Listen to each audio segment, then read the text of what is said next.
čmarice, ako meni dragi Bog pomogne. Duša boli, teško je kad se lomi u čežnji vehne.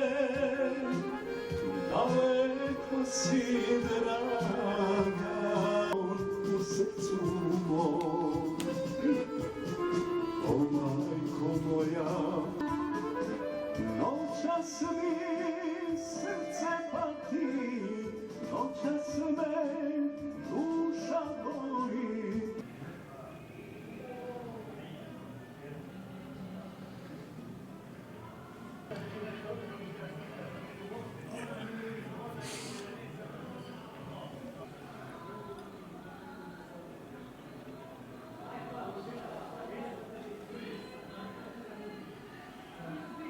A razlog zašto sam se počeo baviti obrazovanjem u Sevdahu i istraživanjem je baš bio taj što sam shvatio koliko malo javnost zna o žanru sevdalinke i htio sam na neki način ljudima približiti šta je to priča iza te muzike.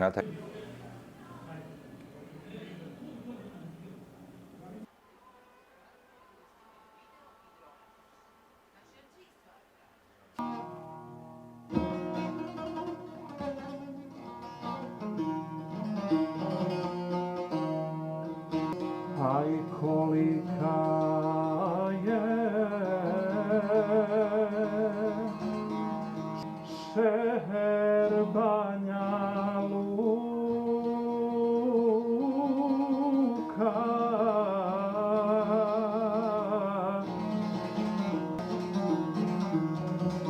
aman šeher Banja Luka.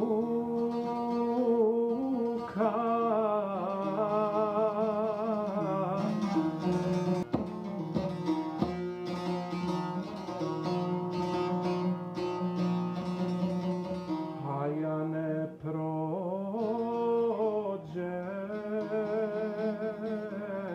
ni godina dana,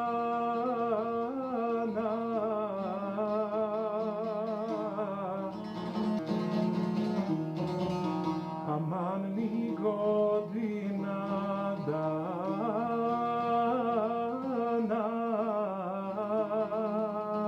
sve se cure, aman poudaše redom.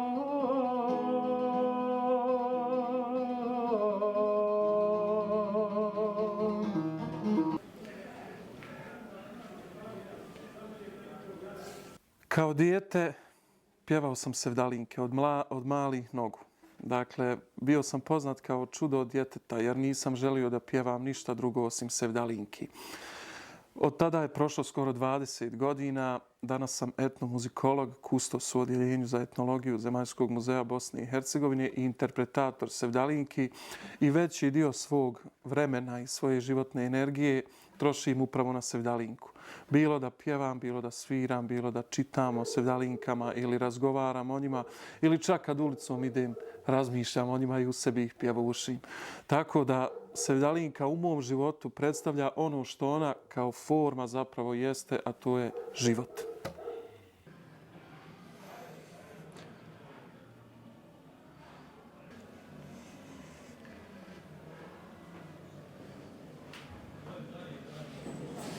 Svaka sevdalinka priča i poruka. Jer zaista ako slušamo sevdalinke i riječi sevdalinke, one su poruke i one su priče o datom događaju ili poruka kako se nešto dešavalo ili kako će nešto biti. Tako da ljudima i ovdje našim posjetiocima skrećem pažnju da ne samo da slušaju muziku, nego da slušaju i tekst i da pokušaju da razume tu poruku.